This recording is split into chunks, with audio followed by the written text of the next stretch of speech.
Welcome to a very special episode of the In-Person Podcast, where we'll be exploring the rise of event experience management.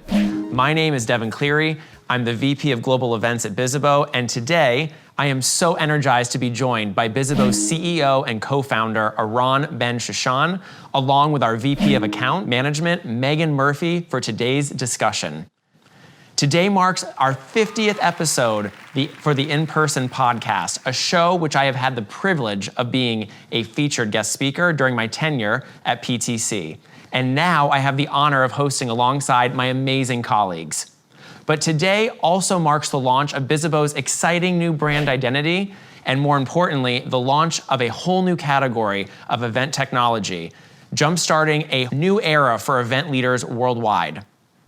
So let's dive deeper into the origins of this new category and address three key areas with my special guests. Number one, how is an experience-first strategy changing the way organizers produce events and how attendees or sponsors participate in them? How technology is changing to meet the needs is number two. And three, what skills do event leaders need to have in order to drive successful experiences in today's hybrid world?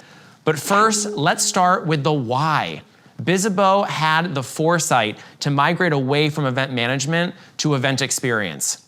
In doing so, we are taking a stance that event organizers should really rethink the terms and embrace transformational experiences as they prioritize event strategy, outcomes, and event design. So with that in mind, Eran, I'd love to start with you today and welcome to our amazing podcast. I want to ask you, what inspired Bizzabo to really lead this category and why now? Yeah, thanks, Devin. And I'm really super excited to be part of this 50th podcast. The mission of Bizzabo for forever has been to unleash the power of professional events to create impactful and rewarding experiences. This is the essence of the organization. This is why we exist. This is our purpose. And, we realize that in today's world, the old way of doing event management is simply not going to get us there. And when you realize that, you really have to ask yourself, what are you going to do about that? And to answer this question, I start by an important realization is that the reality we all live in today is a hybrid reality. It's a hybrid life. And what I mean by that is not necessarily in the context of how we've been speaking about events in the industry since COVID started, in the context of events being either in person or remote, or when they're coming together being hybrid. I'm actually speaking about more of the bigger things in our lives that seems very natural today. For example, hailing an Uber or ordering groceries or connecting on social media. Those are hybrid experiences. We no longer live in a world that is only physical or only digital. We actually live in a world that is the combination and this magical blend of both of those experiences together. And when done well, really the whole is bigger than the sum of its parts. And truly that kind of, how do we create that delight in a hybrid world is a big part of the new category that we're talking about. The second important realization is the fact that we are living through the experience economy. And in essence, what the experience economy means is that companies need to think about the memorable moments that they're creating for their customers, and that becomes the product. So the experience itself in today's world is the product, and the journeys that those companies, those brands are able to cater to their customers become the most important thing. And the last point is that COVID has been truly the biggest disruption in the events industry in the history of events. Mm-hmm. So when you combine those three things together, the hybrid world we live in, the experience economy, and a massive disruption like the one we're experiencing in today's world in the event industry, you realize that you truly need to take a different approach.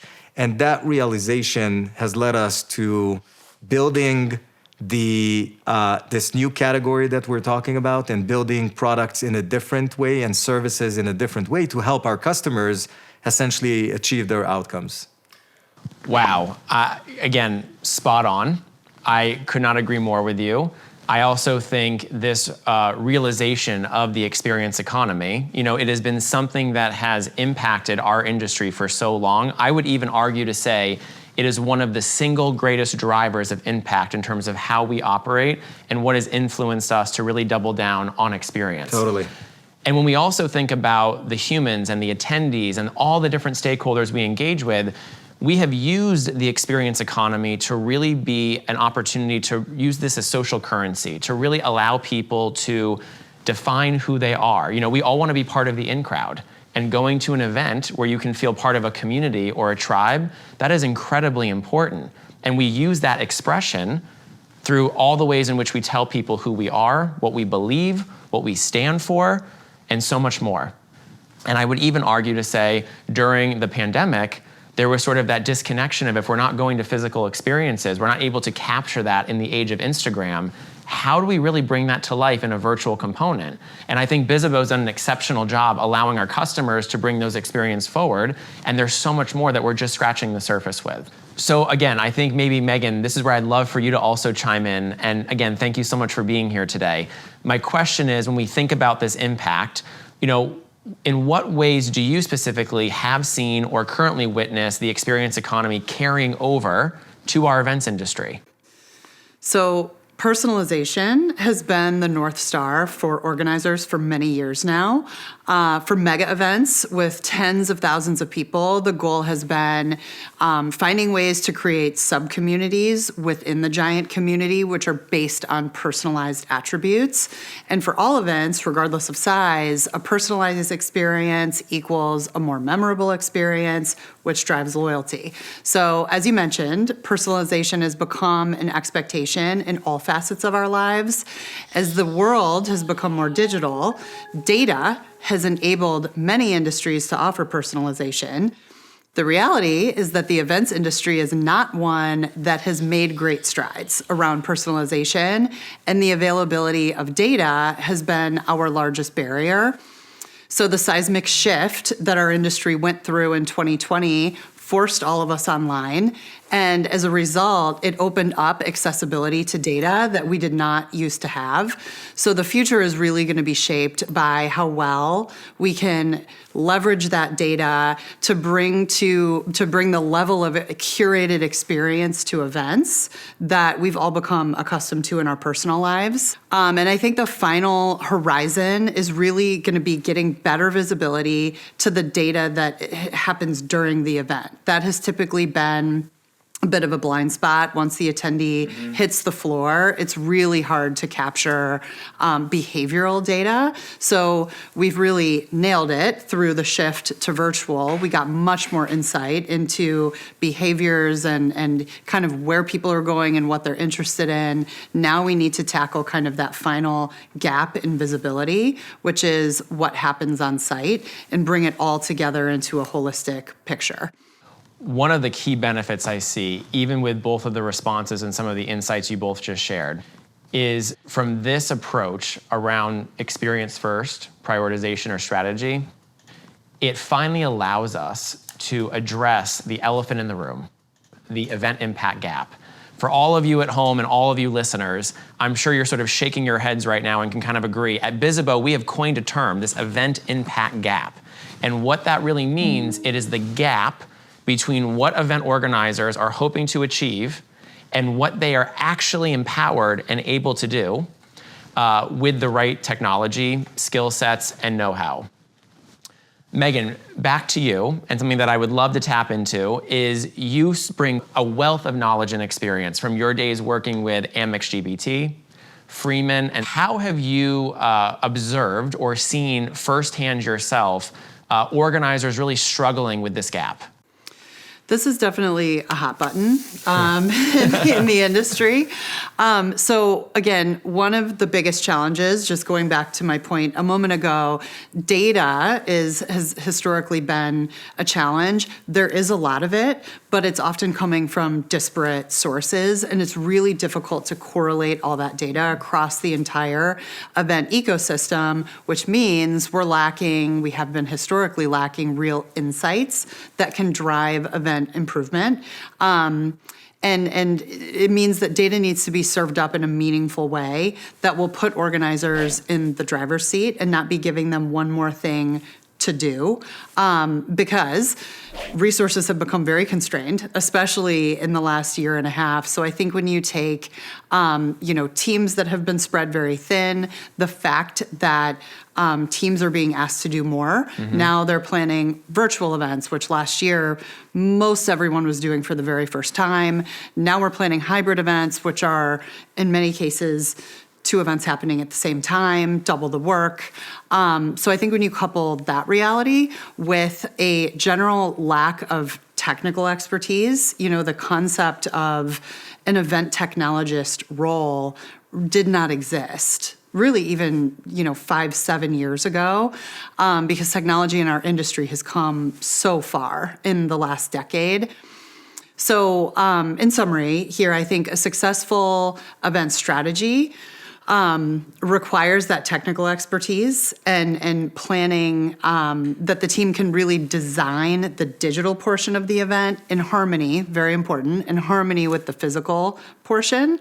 So one way to ease that burden, one potential option for organizers to think about is selecting a technology partner that can serve multiple event needs. And I think possibly more importantly is to commit to that partnership, commit to that technology on a long-term basis. Choose the right one up front, but then make a long-term commitment so it can truly be mastered by the organizer and their team. We've seen so much jumping around in the last year and a half, especially from one technology to another, and you're really having to learn everything all over. Which is, again, very time intensive and naturally can erode the experience of the key stakeholders, attendees, and sponsors. So I would say quality over quantity, and mastering tech is going to be a key theme moving forward. I'm going to first just raise my hand and say that I have experienced that firsthand, where we've had to leverage a significant number of tools to be able to create and piece together the ideal experience with what we are hoping to achieve, number one. Number two, one topic or issue that I would maybe bring up quickly and that I find very interesting is when you think about an enterprise or a B2B level company and you think about their marketing organization, there is a slew of MarTech that they use to be able to deliver, manage, measure, and engage with their customers, their future customers, influencers, et cetera. It always surprises me that we treat event technology or event management technology by itself in its own classification with different prioritization, different investment levels within a business, but yet, our number one channel that we execute as a marketing organization is events.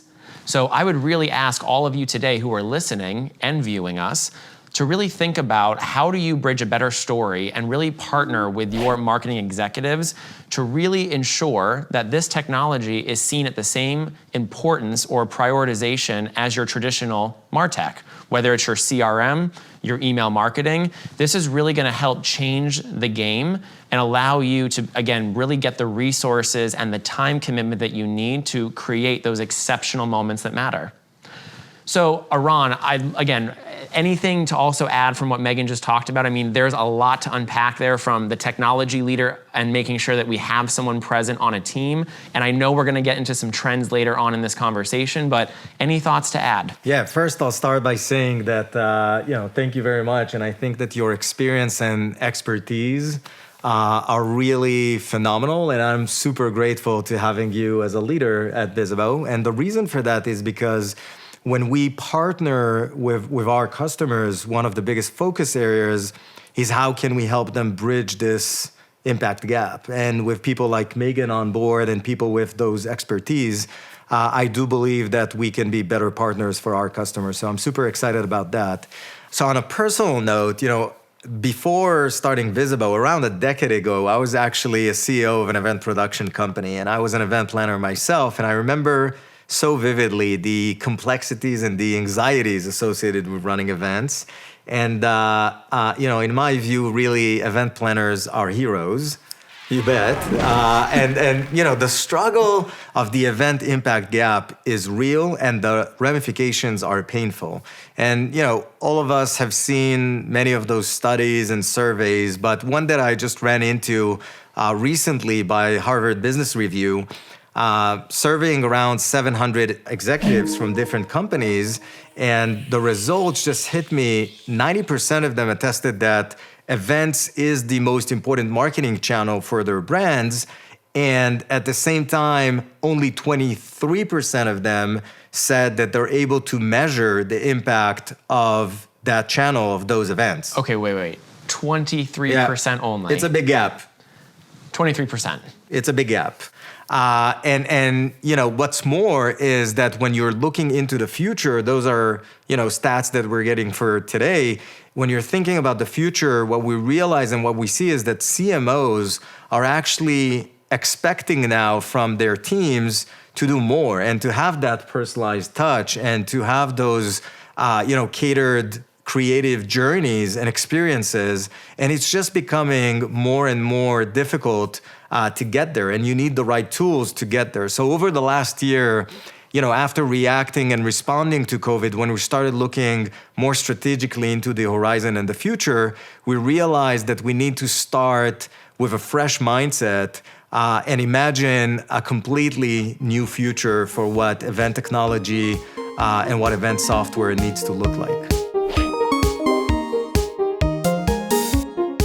Well, now that we have a high-level understanding of why now is the time for transformational experiences and the challenges that we're obviously still faced with and trying to overcome, I think it's important for our listeners and viewers that we share Bizibo's new strategic vision for what's next. So acknowledging the time that we're in, knowing the things that we're faced with, how are we going to solve that? Yes, and actually, this is probably the thing I'm most excited to speak about, is that we are announcing the Event Experience Operating System, the Event Experience OS. You got it. You heard this here first, yes. folks. And let me try to explain. What we're really trying to solve for is an industry that is a landscape that is so crowded with point solutions, so fragmented, but realizing that we need to bring all of those pieces together. Now, the idea about operating systems is that they are open and flexible, and they allow you a future of choice. And when we think about the future is hybrid, we think about it's all about your choice. You want to run a virtual event, an in-person event, the mix of the two, you want to change in the middle. That's what we mean when we say the future of choice. And really, the Event Experience OS was built around two main themes: event orchestration and moments creation. And what that means is that we deeply appreciate the comprehensive needs associated with running events and the strong need to manage all of it using a consolidated, a streamlined, and an efficient platform. And in addition, we know very well that it's not just about running the events, right? It's all about the outcomes and what people would get out of those events. And that's where moments creation comes into play. And when we say people, we talk about obviously humans, but we talk about the entire ecosystem of the people participating at events. So we're addressing organizers and their journeys and experiences, and attendees and speakers and sponsors and exhibitors. And really the experience is the combination of those moments and memories they gather at an event, those magical moments, if you wish. The reason we started this company to begin with. And you know, we believe that the right software can amplify and enrich those moments. And those capabilities that I'm talking about were built specifically around community creation and community activation. We think that's such a big part of events, and not just focusing on events when they occur, rather the year-round experience. The other part of it is creating meaningful connections, maybe the most important reason people participate in events, those relationships between humans, and new ways to engage and consume content. We do believe that COVID kind of got us a little bit by surprise, the entire digital world, in terms of how can we really have those tools that create true, genuine engagement that people enjoy, going to those virtual experiences. And we do believe there's a long way and a lot of innovation that needs to be baked into how do you really engage people in a virtual or hybrid setup. So that's the other main facet of the Event Experience OS. And on top of all of that, everything that we've just discussed earlier about data and personalization, really, data is the genesis and the core of Bizzabo and how we've always built the platform. And we're just doubling down on that approach, allowing our customers to have easier access to data and understanding the return on event, their ROE. And that's really something that I'm personally super excited about. And overall, all of those things, the event orchestration, moments creation, and having strong foundations of data is really how we think about the Event Experience OS. And this is what we're announcing. And I'm so excited about that. I've never seen a technology provider or even a platform to this scale that we're addressing and sort of identifying right now that is purposefully and again embedding a experiential or sort of an attendee moments that matter component to its offering and to these features. That's going to allow organizers everywhere all over the world, in my opinion, to finally elevate beyond just, again, executing the event, which is still incredibly important. We still need to get our food and beverage out on time and make sure our room sets are perfect and that there's audio visual and the content is, value driven and whatnot. But that engagement factor and being able to leverage this as part of the overall strategy and sort of the tool in our toolkit to help people really feel something again, and bring that humanization back to things. It's those moments that matter, or even allowing organizers like all of you today to really underscore or really unlock the ability to teach people who they will become through the lens of these events, and that's only going to be possible with something to this level of sophistication, ease of use, and innovation. So did you hear that, friends? I mean, this is a monumental moment happening right now before your very eyes and ears. Megan, I'd love to get your reaction, specifically what excites you about what Eran just shared? Well, first of all, I'm currently 1 month into being a Bizzaboer, and I feel very fortunate to have joined the organization at the moment we are redefining this category and outlining such a compelling vision for the future. So great timing on my part. But the themes of event orchestration and moments creation that Eran outlined, I want to hover for a minute on event orchestration. The concept of event design has existed for a long time, but I love the term orchestration because of where we are now.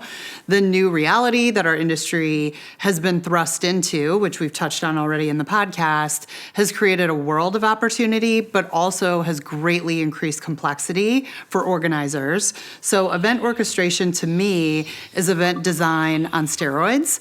It is not only designing an in-person event that delivers on your audience's objectives and ideally wows them, but expanding your strategy planning far beyond the stakeholders that will be joining you on site.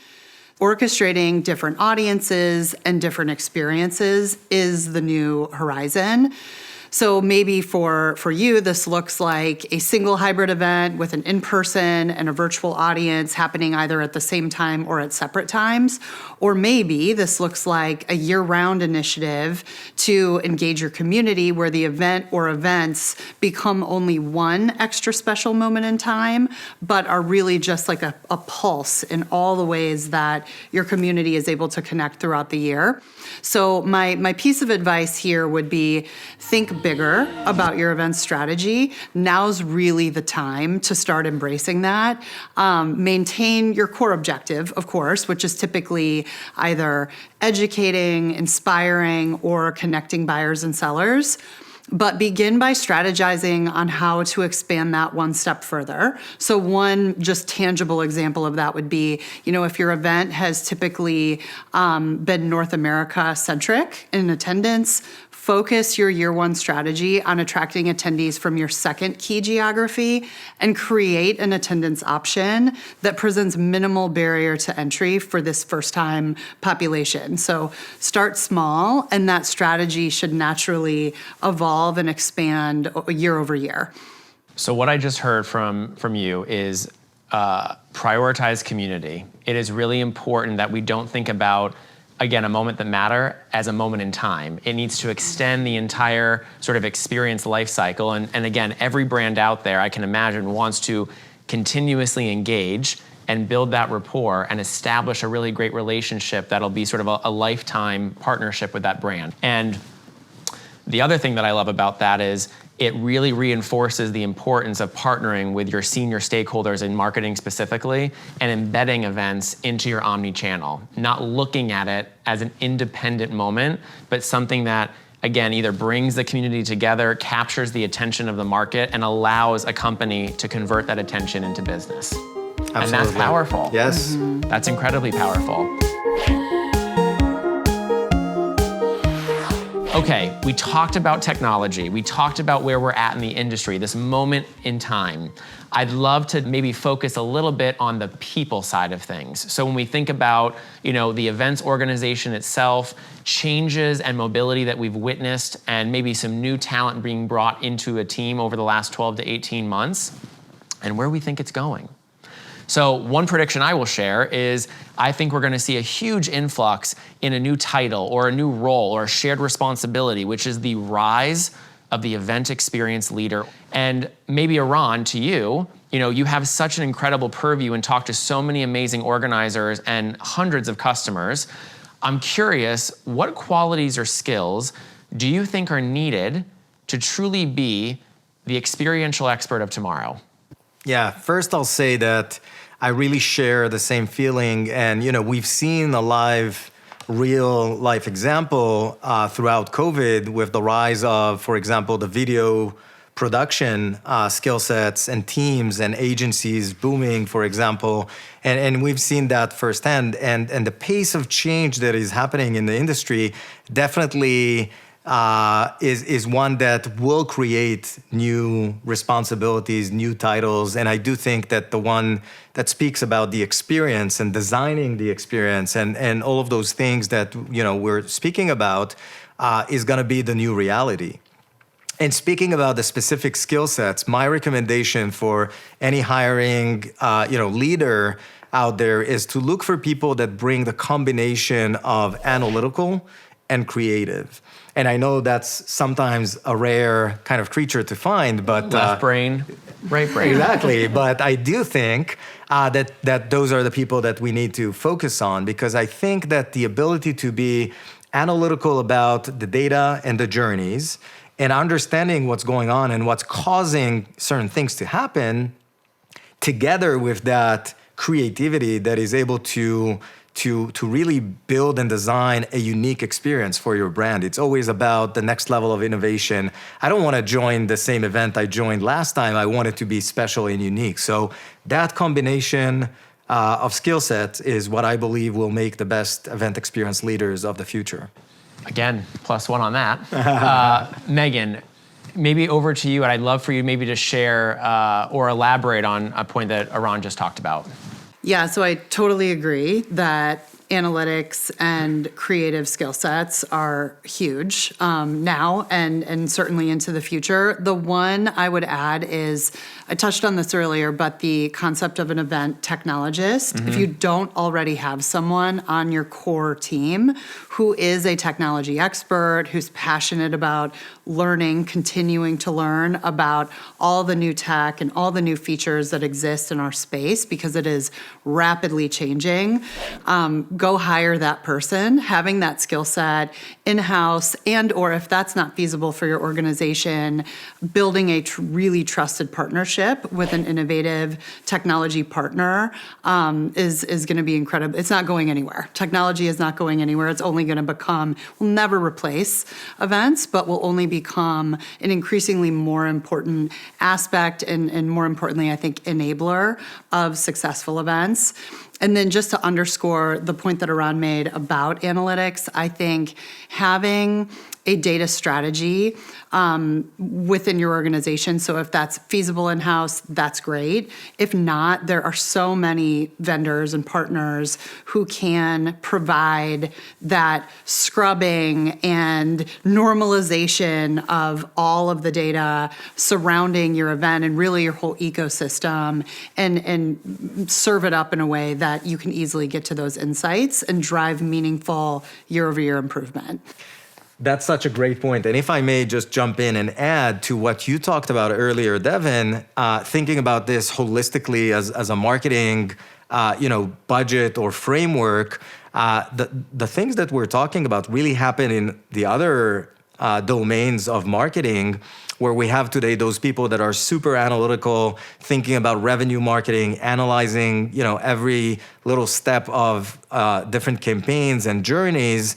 And also being creative at the same time, and that brand aspect. So I do think that there is just the same thing, and it's now accelerating and happening in events as well. So in my view, it's just a natural progression of everything that we've experienced in marketing in the last 10, 15 years happening now in an accelerated pace in events as well. Yeah, I've seen such an intersection, to your point, where we're now partnering with organizations or departments internally, like our marketing ops group. Exactly. That's more prevalent than ever.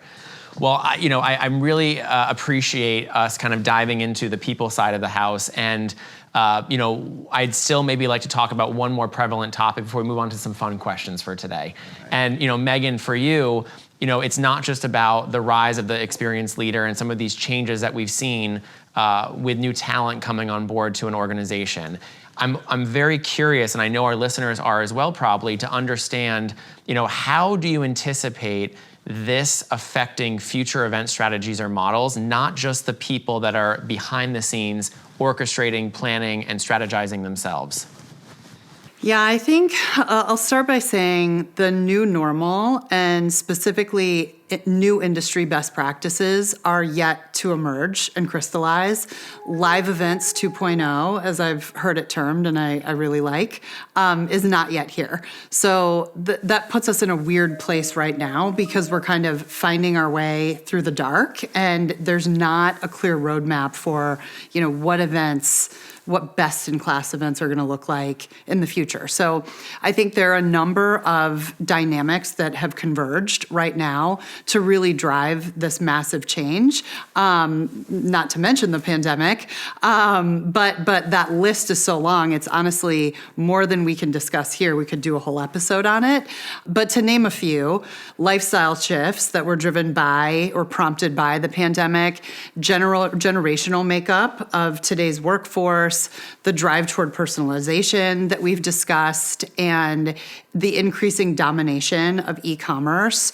Those are a few of the many converging factors that are driving this massive change and really pushing us toward a future that right now is fairly uncertain. So I think the organizers on the leading edge that are embracing the fact that this new normal is really omni-channel, much more than it has been in the history of the events industry. The events themselves are no longer the only or the primary way to reach audiences, foster communities, and connect buyers and sellers. They're going to become one moment or multiple moments in a year-round continuous ecosystem. So strategies should be built around that continuous ecosystem, and the needs of the stakeholders should be at the center of how that ecosystem is designed. So in order to build that strategy, I would recommend starting by asking a number of questions. Okay, I've been dying to know what these questions are, because we've talked about this even before today. The list should be very long, but to name a few, what type of content will your attendees find valuable? How do your stakeholders want to be communicated with? Via what method? How do they want to meet each other? How do they want to discover new products and services? Again, just to name a few, but I think the answers to those questions and many more should really form the foundation of your strategy. I could even see us taking those questions, putting that down on paper, and now you have a blueprint to help build a framework. And I think a lot of organizers, when they're, even being faced with developing their first hybrid moment, their first hybrid program that their executives are wanting to bridge, and connecting their virtual audiences, expanding into territories they've never thought possible or that they've been able to reach in former years, this type of structure and making sure that every single time we are doubling down on getting that information and making sure we're getting that buy-in from your stakeholders. It is so important, and I've seen this time and time again where, if your stakeholders are not given the transparency and you're already off to the races on execution mode or sort of phase 2 of your event program, a lot of issues can arise as a result of that. Well, again, I'm just so grateful for the great tips, and I would even say the validation that you've given a lot of our listeners and our viewers today. I mean, we all need more empathy and more conversation around some of these topics and just really be specific. Yes, we're living in a hybrid world. Yes, we're embracing new hybrid models, but that doesn't mean anything if it doesn't connect back to your objectives, and it's going to help you drive the outcomes knowing the needs of your constituents. And as you pointed out, sir, so eloquently, it's not just the attendees, it's our speakers, it's our sponsors, it's everyone involved in making this event a moment in time, but also a moment that matters. So let's also have a little fun today and shake some things up.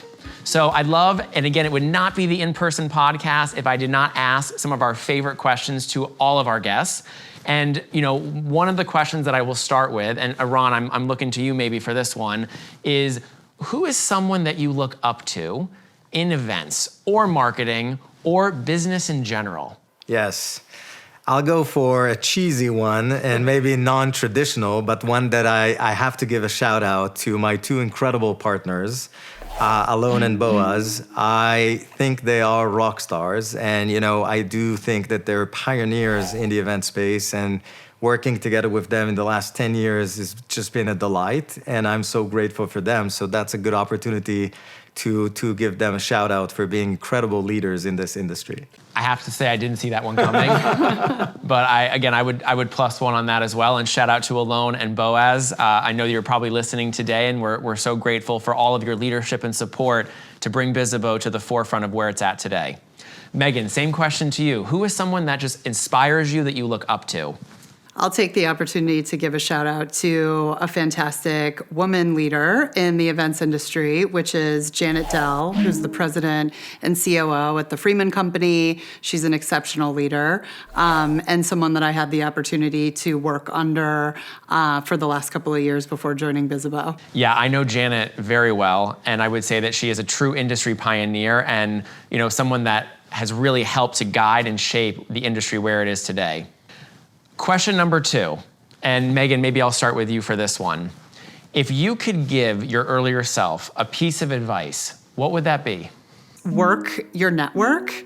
There has been so much job movement in the past year, especially in the events industry. I think there's never been a better time to be very intentional about staying connected as well as reconnecting with the people you already have in your network. You will undoubtedly hear about new things and possible career paths that you may never have thought about for yourself.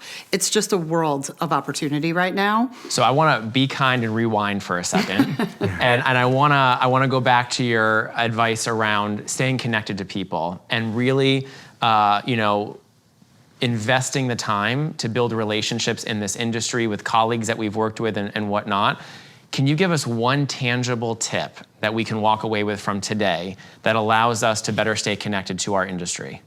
Yeah, leverage LinkedIn. I mean, it sounds so simple, but it's such a powerful tool, and I think is universally adopted. So if you haven't already invested the time in connecting with people from your past, people that you're interested in meeting in the future, take the time to grow your network, and then take the time to actually connect with them, to reach out. I think one of the most inspiring things about the events industry is the commitment that people generally have to supporting others and to really rising up other people's careers. So I think it's safe to say you will rarely get a rejection when you reach out and really ask for that connection, ask for that mentorship, ask for career guidance. People are typically very eager to help with that. So capitalize on the opportunity. Well, I have to say, you're inspiring me to channel my inner Josh Groban and lift people up where they are. Eran, over to you. Same question. What is a piece of advice you would give your younger self? Surrounding yourself with incredible people, hardworking, committed, passionate, positive thinkers, solutions-oriented, kind people. Because at the end of the day, that's what makes, every day of our journey in doing incredible things, and in our case, building incredible companies and innovation. And it really is all about those people that make all of that happen. And if I may add, on a practical level, as a leader that is hiring for new people to bring into the organization, I would always advise you to think about the person and their potential fit for the next 2 to 5 years in the organization, and not necessarily only what you need from them today. And I know that it's sometimes easier said than done, but I do recommend thinking about the skill set that those people are going to need to have for the longer term, because you do want to have an organization or a team that is based on loyalty and kind of this long-term approach to their career.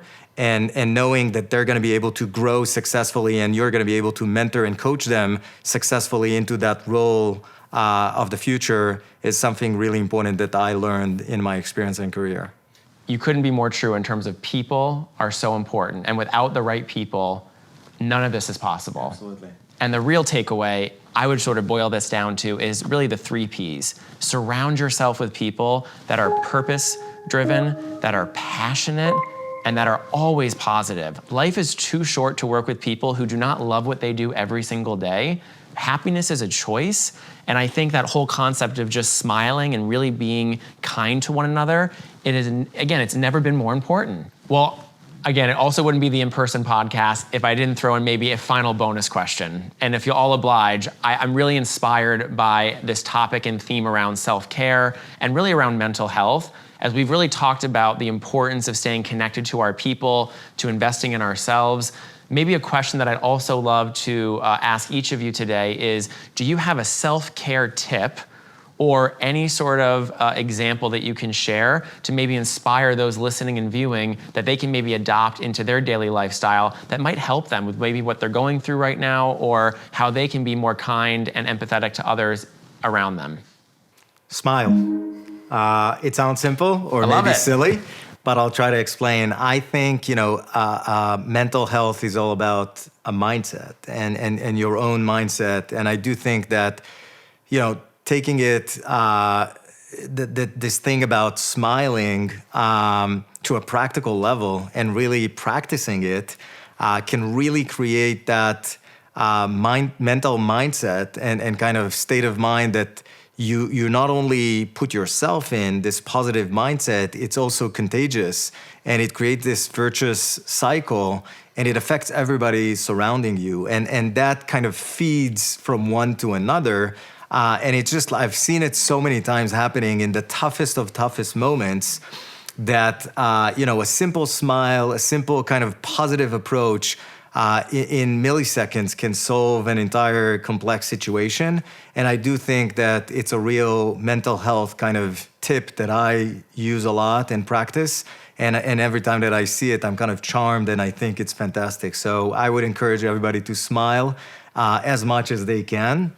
And correct me if I'm wrong, but smile is one of our core values. It is one of our core values. We do have at Bizzabo 8 core values that we truly live by, and culture is a big thing of what made this company what it is today, and for sure the operating system. Speaking of operating systems, the operating system of the organization itself, and We Smile is a big core value that I'm personally obsessed with and very proud of. And it doesn't just speak obviously about the physical smile, but the positive mindset that all of us need to come to every day and bring with us to every situation that we're facing. Amazing. Megan, What's your self-care tip?